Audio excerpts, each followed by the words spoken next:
First congratulations అన్న. Thank you. Korean Kanagaraj మామూలు sound చేయట్లేదు థియేటర్లో. వెళ్ళిన ప్రతి వాళ్ళు అంటే ఫ్యామిలీస్ అందరూ చాలా బాగా నవ్వుకుంటున్నారు సినిమా చూసి. Full on entertainment, super block buster cinema. నాకైతే నేను చూసి వీడికి కాల్ చేశాను, మీకు చేశాను, మీరు బిజీ ఉన్నారని. ఓకే, నాన్న చెప్పారులే.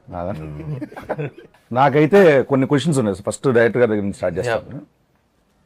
మీరు పూర్తిగా ఇది హారర్ మూవీ అనుకున్నారా లేకపోతే కామెడీ సినిమా అనుకున్నారా? రెండు తర్వాత మెర్జ్ చేయాలనుకుంటున్నారా? ఫస్ట్ ఎలా అనుకున్నారు దీన్ని? ఒక ఇండో కొరియన్ క్వశ్చన్ తన చెప్తాను, చెప్పనే. లొకేషన్ కూడా ఇంతే కదా? అంతే. దానికోసమే స్టార్ట్ చేశా. చెప్పండి సార్. ఇద్దరు ముగ్గురు పెట్టాలి సార్ వాడికి. లోపల ఉన్న ఒక దర్శకేంద్రుడు బయటకు వస్తాను సార్. అంటే ఫస్ట్ కామెడీ ఫిల్మే అనుకున్నాం, తర్వాత సత్య వచ్చిన తర్వాత అది హారర్ అయింది. మొత్తానికి రెండు కలిపి హారర్ కామెడీ అయింది. ఫైన్ అన్న. మరి ఎలా ఉంటుంది అన్న? ఎంతో కొంచెం మరి మీకు లొకేషన్లో వన్ కంట్రోల్ చేయాలంటే చాలా కష్టం, నాకు తెలుసు అన్న. ఇది సినిమాకి సంబంధించిన లాస్ట్ ఇంటర్వ్యూ అంటే సినిమాలు చేయాలి తెలుసు కదా. యాక్చువల్లీ సత్యం కంట్రోల్ చేయాలనుకో వెంటనే నా క్యారవాన్ రమ్మనేవాడిని. బాబు పంపించిన caravan come to my room అంటే వచ్చి క్యారవాన్ లో ఒక హాఫ్ అన్ అవర్ 45 minutes ఏదో మాట్లాడుకుంటే రోజు ఉంటుంది అన్న.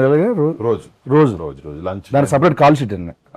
దానివల్ల కొంచెం అప్పుడప్పుడు షూటింగ్ డీలే కూడా అయినాయి, బట్ మేనేజ్ చేసాం బాగా. ఆఖరికి మీరు చెప్పండి సార్. తనకి అదే మీరు చెప్పండి అంటున్నాను, ఒరిజినల్ గా చెప్పండి. రావులు ఎప్పుడుకొని బేసిక్ గా చాలా బాగా చేసేవాడు బ్రో. పొద్దునే వచ్చేవాడు, షార్ట్ కి 7 గంటలకే వచ్చేసేవాడు. ఇదే కదా నువ్వు ఇది అబద్ధం, ఇది ఒక్కటే అబద్ధం. సరే నిజంగా చెప్పండి సార్, సీరియస్ గా. లేదు బ్రో, బాగా చేసాడు. Very cooperative. పాపం ఆ స్లాంగ్ అదంతా కూడా పక్కన పెట్టుకొని ఆ స్లాంగ్ అతన్ని ఎక్కడికో తీసుకెళ్లేవాడు. ఆ స్లాంగ్ నేర్చుకోవడానికి చాలా కష్టపడింది. అంటే రాలేదు. స్లాంగ్ ఎవరైనా పెట్టారు సార్ సినిమాకి సపరేట్ గా? వీడికి 10 మందిని పెట్టాలి. ఎందుకంటే లేదన్న, మీరు దీంట్లో పర్ఫెక్ట్ గా అనంతపూర్ స్లాంగ్ చాలా బాగా వర్కౌట్ చేశారు, చాలా బాగా వర్కౌట్ చేశారు. అంటే చిన్న చిన్న వర్డ్స్ కూడా వదలలేదు అక్కడ.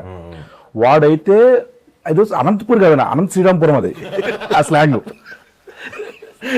అది అనంత శ్రీరాంపురం అంటే అది కర్నూలుకి, అనంతపూర్కి, చిత్తూరుకి ఆ మధ్యలో రాయలసీమ అంతా వస్తుంది. ఇలా తీసుకొని ఇలా వేసుకొని ఇలా నాకు నేర్పించచ్చు. లేదు సార్, అతనే డబ్బింగ్ గానీ మొత్తం లొకేషన్ కొంచెం తేడాగా మాట్లాడుతున్నాడు. తేడా బికాస్ ఆఫ్ యూ. నిన్ను కలిసి అది నేర్పించి ఉన్నది డైరెక్ట్ కూడా కొంచెం దుబ్బింది. ఏంటంటే అంటాడు అతను. ఏమన్నారండి అని మీరు ఎలా వర్కౌట్ చేశారండి స్లాంగ్? ఇది అనంతపూర్ స్లాంగ్ కొంచెం ఇష్టం నాకు, కొత్త స్లాంగ్ నేర్చుకున్నాం. అట్లా డైలాగ్స్ గాంధీ రాసాడు, ఇంకా అది చదువుతూ ఫస్ట్ గాంధీ స్క్రిప్ట్ చెప్పినప్పటి నుంచి తనకి బాగొచ్చు కాబట్టి అక్కడే కొంచెం పట్టుకుని ట్రై చేశాను వర్డ్స్ కొన్ని. శ్రీనుని పిలిచి తను ఒక లైన్ చదవమని చెప్పాడు, నేను చదివేవాడిని. కానీ ఎక్కువ సెట్లో ఫస్ట్ 2 రోజులు మనం ఆడుకునే వాళ్ళు. నువ్వు చెప్తావు ఆన్సర్? ఓకే చెప్పండి. ఇద్దరం చాలా బాగా ఫస్ట్ 1-2 days కష్టం అయింది. కానీ మెల్లమెల్లగా వెనకాల షూట్ అయిపోయిన తర్వాత కూడా అలాగే మాట్లాడు. ఆ స్లాంగ్ లోనే మాడుకునే వాళ్ళు నిజంగా. అది మెథడ్ యాక్టింగ్ చెప్పాడు నాకు సత్య, అదే ట్రై చేశాను. నేను ట్రై చేశాను అని చెప్పిన తర్వాత. అదే అందులో స్క్రిప్ట్ అప్పుడు కూడా కొరియన్ స్లాంగ్ చెప్పేవాడిని కదా. ఒకటే పదం వచ్చి గాంధీ కొరియన్ లో, అది జాపనీస్ కొరియన్ అర్థమయ్యేది కాదు. కానీ డైలాగ్ మాత్రం కాన్ఫిడెంట్ గా చెప్పేవాడిని, ఇలా అనేవాడు. కానీ వాళ్ళతో కొరియన్ యాక్టర్స్ ఉంటారు కదా, వాళ్ళతో డైరెక్ట్ తెలుగు మాట్లాడేసి డైరెక్ట్ తెలుగే ఫ్లోలో వచ్చేస్తుంది, అంటే ఎమోషన్లో వచ్చేస్తుంది. నిలబడు, నువ్వు అది చెప్పు డైలాగ్ నీది, అది నీది అని చెప్పేసి వాళ్ళు ఏమో అలా చూస్తూ ఉండేవారు. వెనకాల వేరే వాళ్ళకి కూడా ట్రాన్స్ఫర్. అది కాదు, నైట్ షూటింగ్ అయిపోయిన తర్వాత బోరా అని ఒక క్యారెక్టర్ ఉంటాడు, ఒక యాక్టర్. వాడు చాలా ఇన్వాల్వ్డ్. అసలు వాడికి ఏం సత్యాల, ఆడు కొరియర్ సత్యాల అనమాట, చెప్పకుండా చేస్తుంటాడు. ఆడు తీసుకొచ్చి వాడికి ఏం చెప్పలేకపోతున్నా ఎట్లా అంటే, ఆడు అసలు చెప్పిన దానికంటే ఎక్కువ చేస్తాడు, చాలా బాగా చేస్తాడు. ఈవినింగ్ కూర్చుని గాంధీ డైరెక్ట్ గా అరే అసలు ఎవరు చెప్పారు అలా చేయాలని అంటే దిక్కులు చూస్తుంటాడు. అరే నువ్వు ఎలా రా ఇది అసలు నేను నీకు చెప్పలేదు, కానీ ఎలా ఇచ్చేవాడు అసలు అది అంటే ఆడు చూసేవాడు. డైరెక్ట్ తెలుగే అనే మామూలుగా. దీంట్లో కొరియాకి వెళ్ళిన తర్వాత అక్కడ మీకు ఏమైనా హార్డ్ థింగ్స్ ఏమైనా ఉన్నాయా? కొరియాలో జరిగినవి. మోస్ట్ కష్టపడింది లాంగ్వేజ్కే. షూటింగ్లో అసలు షూటింగ్ గ్యాప్లు ఇవ్వలేదు మా ప్రొడ్యూసర్స్. సో మాక్సిమం ఒక 20-30 రోజులు అవుట్డోర్ షూట్లో ఒక రోజు బ్రేక్ ఉండింది మాకు. అంటే టైట్ చేయాలి, గట్టి చేయాలని. సత్య అటు తిరుగుతుండేవాడు కానీ అప్పుడప్పుడు, అంటే దాన్ని తక్కువ షూట్ ఉన్నాం, చెప్పండి బాగా ఎంజాయ్ చేశారంట. బాగా ఎంజాయ్ చేశాడని. బట్ లాంగ్వేజే మెయిన్ టాస్క్ అక్కడ, ఇంకేం లేదు. అది అసలు ఇప్పుడు కూడా సరదాగా ఒక మాట చెప్పమన్న సినిమాలో వాడి డైలాగ్ కూడా చెప్పలేను నేను. అంతే, అంత టఫ్ డిఫికల్ట్ అది. ఒక ఆత్మ అయిపోయిన తర్వాత ఎలా వచ్చేసాయి పవర్స్? ఈ ఏంటి ఆత్మకి పవర్స్ మామూలుగా ఉంటాయండి మామూలుగా ఏంటంటే? ఆత్మ అంటేనే పవర్స్ ఉంటాయి కదా బ్రో. అంటే ఐ మీన్ ఆల్రెడీ బాడీ వదిలేసిన తర్వాత అంటే ఉంటాయి అంటే ఇది already fantasy kind of thing. Already మనం ఊహాజనితం కాబట్టి. సో ఎప్పటి నుంచో దెయ్యాలకి పవర్లు ఉండడం, పైకి లేపడం, ఇవన్నీ ఎప్పటి నుంచో చూస్తాను. ఇప్పుడు చంద్రముఖి సినిమాలో జ్యోతిక గారు సడన్ గా టప్ అని చెప్పి ఒక ఎన్నో కిలోల మంచం పైకి ఎత్తుతారు. రెండిట్లు ఇప్పుడు కనకరాజ్ క్యారెక్టర్ అన్న 4 fingers క్యారెక్టర్ బాగా ఎంజాయ్ చేశారండి మీరు. కనకరాజ్ క్యారెక్టర్ 4 fingers క్యారెక్టర్ కష్టపడుతున్నాను ఆ డైలాగ్ వల్ల. బట్ అది బట్టలు వేసుకోవడం, ఆ జుట్టులో షూటింగ్ అయిపోయింది. షూటింగ్ లో బాగానే ఉండేది, అందరూ ఆ డ్రెస్ వేసుకుని చేసుకున్న తర్వాత బాగానే ఉండేది. బయట తిరుగుతున్నప్పుడు మాత్రం రకరకాలుగా చూస్తుండే అక్కడ తేడాగా చూసేవారు. ఈడెవడ మనకి రాని భాష. కొరియాలో కాదు, కొరియాలో కొంచెం డీసెంట్, అక్కడ అలాంటి హెయిర్ స్టైల్ తో తిరుగుతారు అన్నమాట. మీరు చెప్పారన్నా. కజకిస్తాన్ లో షూట్ చేసినప్పుడు మాత్రం అక్కడ కొంచెం చాలా విచిత్రంగా చూసేవారు. చాలా విచిత్రంగా, లిటిల్ కళ్ళతో తిట్టేటట్టు చూసేవారు కోపంగా. చాలా విచిత్రంగా చూసేవారు ఎక్స్ప్రెషన్. నేను వాళ్ళు అబ్జర్వ్ చేస్తుండు అంటే. నాకు ఫస్ట్ హాఫ్ లో ఈ డాగ్ సీక్వెన్స్ ఒకటి, సెకండ్ హాఫ్ వచ్చే వరకు ఫోన్ మాట్లాడుతూ ఉంటారు కదా ఫాదర్ తో, అక్కడైతే థియేటర్ ఎరప్ట్. అంటే ఫస్ట్ నుంచి ఆ సీన్ కథ విన్న దగ్గర నుంచి సినిమాలో వచ్చే టైమింగ్ అన్నమాట. ఫుల్ కామెడీ చూపించారు ఫస్ట్ హాఫ్ లో. సెకండ్ హాఫ్ ఇంటర్వెల్కి ఒక పెద్ద బ్యాంగ్ ఏదో ఇచ్చి ఒక సీరియస్ ఆ కొరియన్ వరల్డ్ లోకి తీసుకెళ్ళినప్పుడు ఒక కొంచెం కామెడీ డిప్ ఉంటుంది.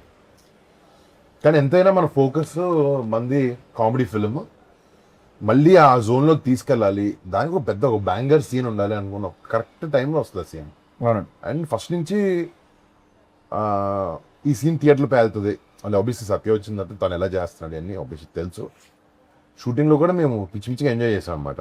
ఈ సినిమాలో మంచి మంచి టైమింగ్స్తో మంచి మంచి సీన్స్ పడ్డాయి. సో దీనికి అంతే అందంగా చాలా ఆడియన్స్ నచ్చే విధంగా తమన్ గారు అంత మంచి మ్యూజిక్ ఇచ్చారు. అది ఎలా జరిగింది దీనికి? తమన్తో నేను ఆల్రెడీ ముందు చేశాను. వీళ్ళ బేసిక్లీ గాంధీని ఫస్ట్ టైం కదా తమన్. సో సినిమాకి మేమిద్దరం మాట్లాడుకున్నప్పుడు ఎవరు మ్యూజిక్ డైరెక్టర్ అంటే తమన్. నాకు బేసిక్లీ బాగ్మతి సినిమాకి యూవి క్రియేషన్స్ చేశాడు తమన్. మాతో తొలిప్రం.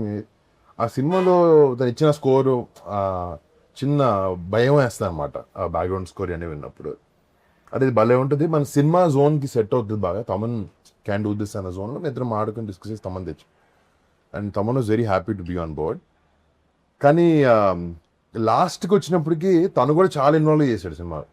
లేదో రీల్ పంపించాం, రీల్ కొట్టేశారు, పంపించేశారు కాకుండా మమ్మల్ని తిరిగి పిలవడం, చూడడం. అంటే అది సినిమా కరెక్ట్ టైంకి రిలీజ్ అవ్వడానికి కారణం తమన్. ప్లస్ సత్య రాకపోవడం వల్ల కూడా అది కరెక్ట్ టైంకి రిలీజ్ అయింది. తను వచ్చి ఉంటే అది మళ్ళీ ఒక బ్యాక్ అండ్ ఫోర్త్ అయ్యేది డెఫినెట్గా. నన్ను అడుగు తమన్ ఆఫీస్లో ఉన్నప్పుడల్లా ఫోన్ ఎలా ఉంది, ఎలా ఉంది, ఎలా ఉంది, ఎలా వచ్చింది, బాగానే వస్తుంది, బాగానే వస్తుంది, స్కోర్ బాగా వస్తాయి, ఇరగొచ్చేది తమన్. అవునండి అంతే కదా, నేను రావట్లేదు అని. అసలు రావట్లేదు, రాక దగ్గర రాక దరిదబ్బులు వచ్చి చేసుకుని వచ్చేస్తున్నా. కొంచెం ఎగ్జాజరేషన్ చేస్తున్నా కానీ తను కనుక్కుంటూ ఉండేవాడు. కానీ కనుక్కుంటూ ఉన్నాడు. ప్రేమ లవ్ అండి. తమన్ గారు కంట్రోల్ ఫ్రీక్ బేసిక్లీ. అదొక కంట్రోల్ ఫ్రీక్. అవునండి. ప్రేమ, ఇష్టం, రెస్పెక్ట్, వర్క్ మీద ఉంది. కంట్రోల్ ఫ్రీక్, కొంచెం సైకో. అంటే సినిమాని నేను కూడా డైరెక్షన్ చేసేస్తున్నాను అని మెథడ్ యాక్టింగ్. అంటే రెమ్యునరేషన్ లేని డైరెక్టర్ అలా ఫీల్ అవుతాడు కానీ ఏది చేయను, అది వేరే విషయం. సరే ఇప్పుడు హారర్ సినిమాల్లో, కామెడీ సినిమాలు, రెండు హారర్ కామెడీ సినిమాల్లో అసలు ట్విస్ట్లు ఎవడో ఎక్స్పెక్ట్ చేయడు. బేసిక్గా ట్విస్ట్లు ఉంటాయని కూడా అనుకోరు, కానీ దీనిలో అద్భుతమైన ట్విస్ట్ పెట్టారు. అదేంటి సార్ అది? అలా అంటే కథ రాసుకునేటప్పుడే అనుకున్నామండి, అంటే కైండ్ ఆఫ్ ఆ ప్రొసీడింగ్స్ లో ఇది ఇవన్నీ ఇంట్రెస్టింగ్ గా పడాలి అనే కైండ్ ఆఫ్ థింగ్ అని సో అవన్నీ బాగా వర్కౌట్ అయ్యాయి, ఏదైతే మీరు ట్విస్ట్లు అంటున్నారో డెఫినెట్ గా. సో యా ప్రతి డైలాగ్ ఫస్ట్ కైండ్ ఆఫ్, తర్వాత లాస్ట్ లో అంటే ఫినిషింగ్ ఇంకో వర్డ్ ఏదో ఉంటుంది బేసిక్. సగం ఆన్సర్ లో అదే ఉంటాయి 3 పదాలు. కొరియా స్కెడ్యూల్ ఉందని చెప్పి ఒప్పుకున్నా ఉంటుంది కదా సినిమా. లేదు ఆ? లేదు, క్యారెక్టర్ విని మొత్తం త్రూ అవుట్ క్యారెక్టర్ అని చెప్పి కొరియా కూడా ఉందని ఒప్పుకున్నావు. లేదు. కొరియా గురించి అని కాదు కానీ మామూలుగా నచ్చి క్యారెక్టర్ నచ్చింది ఫుల్. కొరియా కూడా బాగుంటుందని త్రూ అవుట్ క్యారెక్టర్ అని చెప్పి ఒప్పుకున్నాను. Throw out. తక్కువ ఒప్పుకున్నాడు. కథ వినగానే ఒక సెకండ్ ఆలోచించలేత. మీరు కూడా చెప్పారు కదా నా సత్యం ఉంటేనే సినిమా చేస్తానని చెప్పారు కదా మీరు. అంటే ఆ క్యారెక్టర్ కి సెట్ అవుతుంది కరెక్ట్ గా. తను తప్ప ఎవరు చేయడానికి నాకు. అంటే కథ విన్నప్పుడు ఫేస్ కనపడుద్ది కదా నీ క్యారెక్టర్ కి. అలా నాకు ఎందుకో సత్య కనపడ్డాడు నాకు ఈ క్యారెక్టర్ మాత్రం. అంటే బేసికలీ ఎక్కడైనా కొన్ని సినిమాలు హీరోలు మాకు తెలుసు కానీ బేసికలీ మేము ఎక్కువ సపోర్టింగ్ రోల్ చేస్తాం కదా తెలుసు. ఎక్కడ ఎంతసేపు మాట్లాడినవ్వాలి, ఎక్కడ కంట్రోల్ చేయాలి, ఎంత స్పేస్లో ఉంచాలి, కొన్ని ఉంటాయి, కొన్ని మీటర్స్ ఉంటాయి. మీరు ఫ్రీ హ్యాండ్ ఇచ్చేసారు ఈ సినిమాకి అన్నట్టు అనిపించింది నాకైతే. అంటే ఆ క్యారెక్టర్ కావాలి అసలు. అలాగే చేసాం అందరం. అదే ఏది ఎవరు తెలియకుండా జరిగింది కాదు సినిమాలో చూసింది. అందరం అనుకునే చేసింది.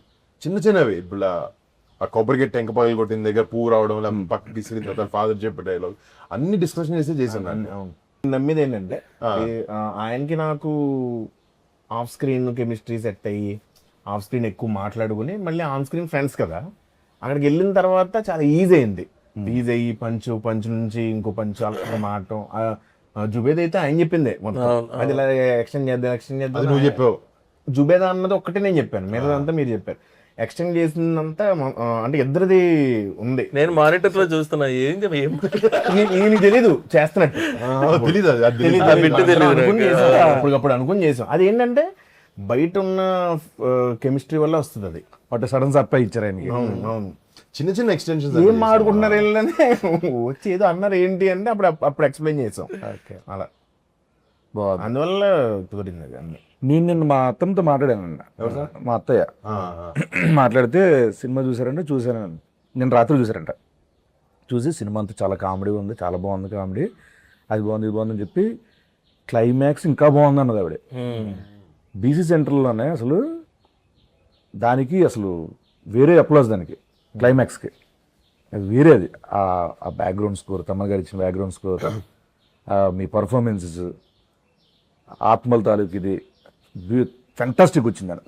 దానికి ఎలా చేశారు వర్క్ అంతమంది, ఏమనుకున్నారండి దానికి ఎలా చూపించాలనుకున్నారు అవుట్పుట్ రావడానికి? ఫస్ట్లో క్లైమాక్స్ క్రాక్ చేయడానికి అదొక కామెడీ ఫిలింలో నువ్వు నవ్వించి ఇప్పుడు నీకు ఒక సీరియస్ బ్లాక్ వేస్తా అనేది ఒక పెద్ద స్పీడ్ బ్రేకర్. నార్మల్గా చాలా టఫ్ స్పాట్ అది ఒక కామెడీ ఫిల్మ్లో.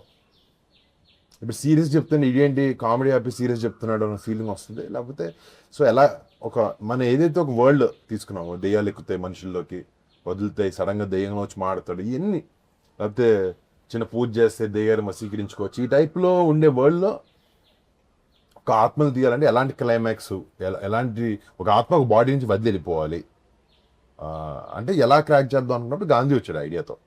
సో ఆ క్లైమాక్స్ షూట్ ఆబ్వియస్లీ చాలా వరకు గ్రీన్ మ్యాట్లోనే చేసి ఉండాలి. నడుములు, చేతులు, కాళ్ళు అన్నీ కొంచెం లైపోయినాయి. బట్ అది బయటకు రావడానికి ఆబ్వియస్లీ మా విఎఫ్ఎక్స్ సూపర్వైజర్స్ ఒక కొత్త ప్రయోగం చేసాం క్లైమాక్స్.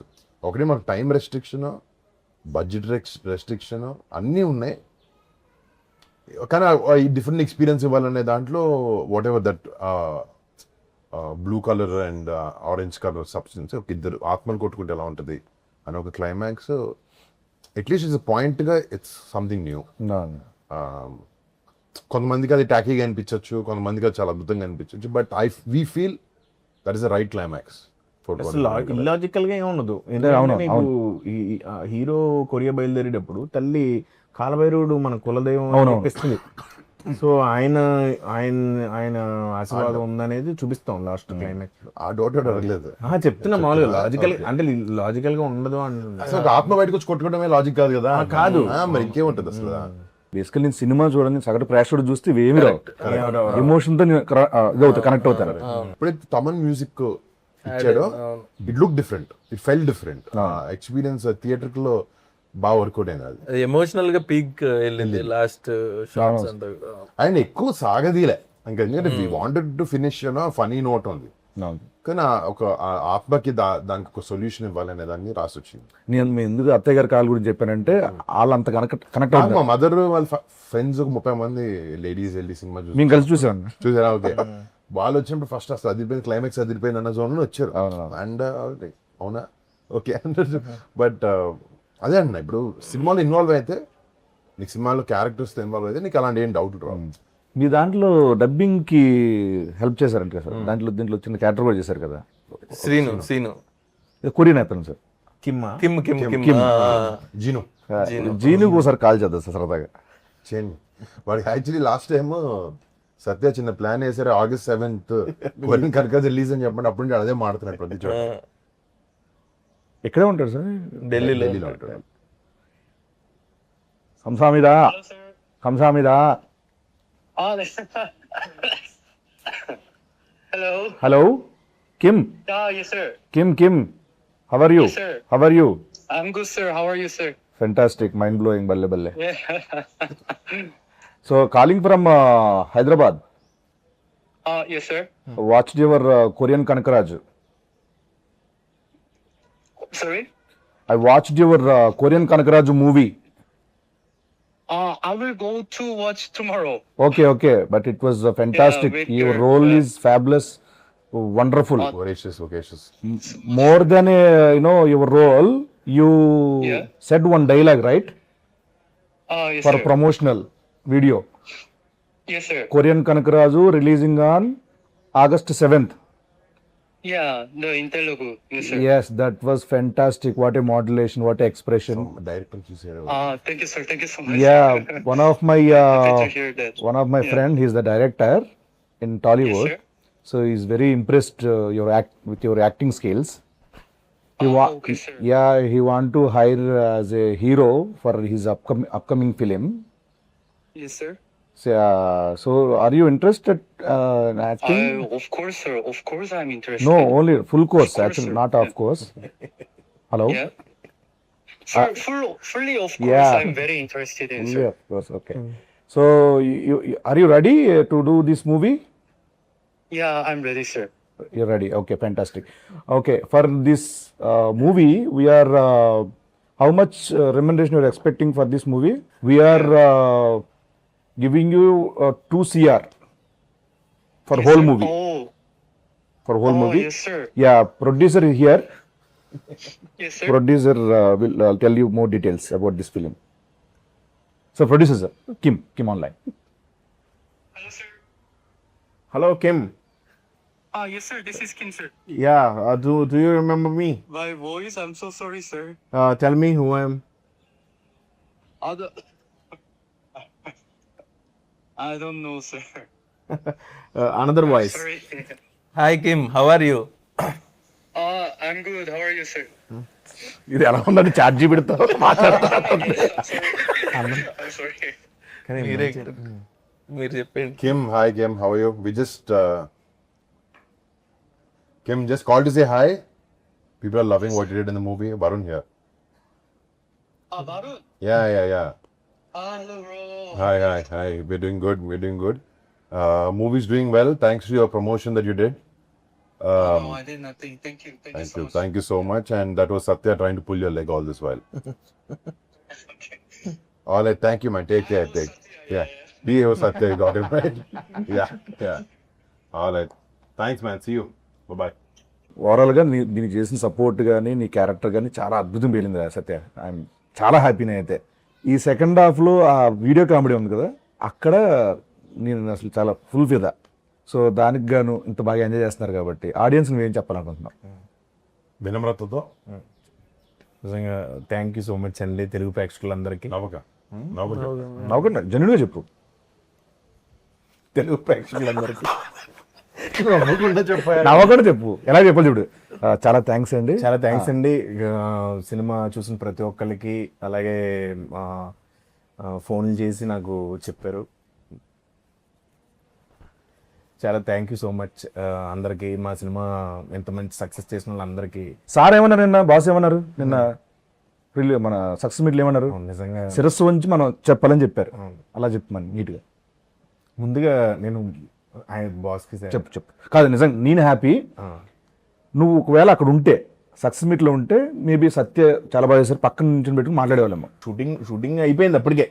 అయిపోయి ఆయన మాడే టైంకి నేను లైవ్ చూస్తున్నాను. నిజంగా లైవ్ చూస్తున్నా నాతో మాడుతున్నట్టుంది ఆయన. అవును. నువ్వు నన్ను చూస్తున్నావు అని చెప్పి నన్ను అడ్రస్ చేశారు. నాకు నిజంగా నేను చిన్నప్పటి నుంచి అంటే చిన్నప్పుడు నాకు తెలిసి వెళ్తే మామూలుగా అందరూ ఫ్యాన్స్ ఉంటారు, చాలా మంది ఫ్యాన్స్ ఉంటారు, బోల్డ్ మంది ఆయన కలిసి ఉంటారు. చూసినప్పుడు నేను చిన్నప్పుడు మా ఇంట్లో వాళ్ళు చెప్పేవారు, చిన్నప్పుడు చిరంజీవి గారు కనపడితే నేను సీట్లోంచి లేచి ఇలా ఇలా ఇలా అంటూ ఉండేవాడిని, రియాక్ట్ అయ్యేవాడిని. అలాంటి వాడిని నేను. ఆయన అంటే చాలా ఇష్టపడి ఒక ఆరాధ్య దైవం నాకు నిజంగా. ఆయన్ని వచ్చి కలిసినప్పుడే ఫస్ట్ ఉన్నప్పుడు అదే బోనస్ అనుకున్నాను నేను. అలాంటిది నాకు ఆయన చెప్పడం మా నిజంగా కళ్ళం నీళ్ళు వచ్చింది, నాకు చాలా ఫీల్ అయ్యాను. చాలా బాగా అంటే నాకైతే ఒక అచీవ్మెంట్ ఇది నిజంగానే. అది నిజంగా ఇది ఒక అచీవ్మెంట్ కింద ఫీల్ అయింది. అది మాత్రం ట్రూ. హానెస్ట్గా చెప్పేది ఏంటంటే నిజంగా నా మెగాస్టార్కి థ్యాంక్ యూ సో మచ్ అండి. సార్ ఎందుకంటే ఇన్స్టాగ్రామ్లో అక్కడ ఉండడు, ఉన్నా కూడా వేరే. ఇప్పుడు మన సత్య ఏడియా పాపం డాడీ తనకి రావాలంది, నాతో ఫోన్లో మాట్లాడు, వాళ్ళ ఇంట్లో వాళ్ళందరినీ తీసుకొస్తాను అన్నాడు. అవును. కానీ షూటింగ్ లో పాపం బిజీగా ఉన్న వల్ల అయిపోయాడు. ఇవన్నీ నేను కూడా పిఆర్ చేశా. అక్కడ చేస్తే ఆయన సత్యతో మైక్ లో మాట్లాడి ఏంటండి కాదు ఇప్పుడు నేను చెప్పబోతున్న షూటింగ్ లో ఇరుక్కున్నా ఎవరు చెప్తారు? పైగా నేను కూడా ఫేక్ గా కాదు, ముందు రోజు రాత్రి ఆయన వస్తారు నెక్స్ట్ డే అంటే మీ ఇద్దరం కూర్చుని చాలా ఎక్సైట్ అయ్యి ఇలా చేద్దాం ఇలా మాట్లాడదాం అన్నీ అనుకున్నాం. బట్ అన్ఫార్చునేట్లీ తనకి కుదరలేదు. దీనికి కూడా ఎందుకంటే పిఆర్ ఎందుకని అంటున్నా, వీడు ఒకసారి చరణ్ అన్నయ్యతో ఎక్కడి నుంచి ఫ్లైట్లో వచ్చాడు, నాకు అది పెట్టాడు, చాలా బాగుందిరా ఇది షేర్ చేసి, నాకు అకౌంట్ లేదు కదరా అన్నాడు. అమాయకత్వం ఇరిగించో. ఫేక్ అకౌంట్ ఉంది, ఫేక్ ఉంది. ఎక్స్ప్లోర్ ఓపెన్ చేస్తే నేను పెట్టానన్నా, నేను నా దాంట్లో పోస్ట్ చేసి అరే నీకు ఎలా నువ్వు పెట్టలేవు కదరా నాకు హ్యాపీ అనిపించిందిరా అంటే పెట్టాడా? నేను పెట్టానండి. అది పెట్టాడు, నేను పెట్టాను ఇన్స్టాగ్రామ్ లో. ఇన్స్టాగ్రామ్ అకౌంట్ లేదు ఉంది నీకు? ఐదండి ఇన్స్టాగ్రామ్ అకౌంట్ ఈ రోజు బట్టబయలు అన్ని కాదు, వాడి పేరు మీద లేదన్న. ఉంది యాక్చువల్లీ, అది పట్టిస్తాను, చేస్తాను. చచ్చిపోతున్నాను అన్ని ట్యాగిల్ చేయలేదు కానీ మిగతా పెట్టాను ఇంటికి. చిరంజీవి గారు స్టేజ్ మీద చెప్పారు కదన్న, అంటే ఇంత ఉంది ఇంత ఉన్నా కూడా ఎప్పుడు కూడా ఒక యాక్టర్గా ప్రూవ్ చేసుకుందాం అనేది ఉంటుంది తప్పించి ఏ రోజు కూడా దాని వెనకాల పడలేదని చెప్పి. నిజంగా ఎందుకనన్నా అంటే ఓన్లీ ఎంత చూజీగా స్క్రిప్ట్ వైజ్ కానీ లేకపోతే ఎలా అది ఎందుకు వచ్చింది అలా? మనకంటే గుర్తింపు ఉండాలి కదా యాక్టర్లుగా, అందరికీ ఒక యాక్టింగ్ స్టైల్ కానీ లేకపోతే ఇలాంటి కొత్త స్క్రిప్ట్స్ ఆఫర్ చేస్తాం అనేది. ఇది ఇప్పుడు అనుకుంది కాదు, ఇది 2014 అప్పటి నుంచి అనిపించేది. మన ఫ్యామిలీలో అందరు యాక్టర్స్ మంచి మాస్ సినిమాలు పెద్ద సినిమాలు తీస్తున్నారు, యాక్షన్ సినిమాలు. మనం కూడా అదే చేస్తే ఏంటి, మనం డిఫరెంట్గా ఉండాలి కదా, ఏదైనా ఎవరు చేయని ప్రయత్నించాలి అని అనుకున్నాం. బట్ అది ఒకటే కూడా కాదు, ఈ సినిమాతో అలా కాకుండా కొంచెం అందరికి ఇష్టమైనది కూడా చేయాలని డిసైడ్ చేసాం. బట్ యూనిక్నెస్ ఉండాలి అండ్ నువ్వు చెప్పిన ఒక వర్సిటాలిటీ ఉండాలి యాక్టర్కి. పెద్ద actor character artist doesn't matter, but ఒకేలాగా ఉంటే మనకి ఏం కిక్ ఉంటుంది దాంట్లో అని ఏదో ట్రై చేస్తాం అంతే. అది ప్రతిసారి కుదరదు, ఆయన దేవుదై ఉండాలి దాన్ని అంతే. నెక్స్ట్ చేసే ప్రతి సినిమాలో సత్యం ఉంటారన్న. యాక్చువల్లీ నెక్స్ట్ సినిమాలో ఏమైందంటే నీ డేట్ లేవు, అందుకు నీ క్యారెక్టర్ సత్య చేస్తున్నాడు. తెలుసుకుంది కదా, నువ్వు ఏదో పాన్ ఇండియా సినిమాలు రెడీ చేస్తున్నాను విన్నా. ఆ పాన్ ఇండియా 2 సినిమాలు డేట్లు లేక నేను చేయాల్సి వస్తుంది. అప్పుడు సత్య చేస్తున్నాడు ఆ క్యారెక్టర్. నిజమా? నిజం గోకుడు ఏంటి అట్లా డేట్లో ఏం కాదన్న, అంటే ముందే ఎప్పుడో కమిటీ ఏం కదన్న అది. దాని డేట్ లేకపోవడం అంటారు. డేట్లు లేకపోవడం కాదన్న, మనది మీది చిన్న కాళ్ళు దీనివల్ల డిలే అయింది కదన్న, దానివల్ల అవి క్లాష్ అయినాయి అన్న. యాక్చువల్లీ ఇది ఇరక్కముందే అయింది. ఇది ఇరకముందు కాదన్న, అంత లేదు, ఇరకముందు కాదన్న, తర్వాతే తర్వాత అది ఇంటర్వ్యూ అయినా ప్రూవ్ చేస్తాను, ప్రూవ్ చేసి ట్రీట్మెంట్ ఇస్తాను లోపల. మనం మాడుకుంది మొన్న తర్వాత సరే చూద్దాం. అడిగి మరీ కొట్టించుకోవడం. అయితే మన సినిమాలో రితికా నాయక్ తన క్యారెక్టర్ అన్న, మీ కాంబినేషన్స్ కానీ ఇవన్నీ మీకు కైండ్ ఆఫ్ గుడ్. బేసిక్ గా అమ్మాయి ఆ కొరియన్ అమ్మాయిలో ఉండడం, దాని డైరెక్టర్ నచ్చడం, అమ్మాయికి ఆ ట్రైట్స్ ఉండడం చైత్ర వల్ల ఆయన పెట్టాల్సి వచ్చింది. Yeah. అంటే ఆ ఛాయలు ఉన్నాయని పెట్టుకున్నారన్నా లేదా ఎట్లా? అంతే ఆయన అడగాలి. అవునవునవును. కొద్దిగా అమ్మాయి మరి మెచ్యూర్డ్ గా అంటే లుక్ వైజ్ గా మెచ్యూర్డ్ గా ఉండదు అమ్మాయి, కొద్దిగా ఇంకా చిన్నపిల్ల అనే ఒక మెంటాలిటీ ఉంటది. తనకి కొరియన్ ఫ్యాసినేషన్ ఉంటే బాగా సెట్ అవుతుంది, సూటబుల్ గా ఉంటది అనేసి ఆ అమ్మాయిని అప్రోచ్ అవడం. యా యాక్చువల్గా బాగా సెట్ చేస్తాను. యాక్టర్స్ అందరూ చేశారుగా ముందు మళ్ళా? మీరే చేశారు అందరూ ఆడు బుల్రాజు, బుల్రాజు వివి గణేష్ గారు తన్ని ఆడుతున్నాడు. బాగుంటది ఆయనతో. బుల్రాజు ఆడైతే అంటి పెట్టుకుని ఉండేవాడు నన్ను షూటింగ్ అంతా. Thank you so much and congratulations. Thank you. Korean Kanakaraju successful గా థియేటర్ రన్ అవుతుంది. ఇంకెవరైనా చూడకపోతే కనుక మీ ఫ్యామిలీ మెంబర్స్ చెప్పండి, మీ ఫ్రెండ్స్ చెప్పండి. Korean Kanakaraju in theatres.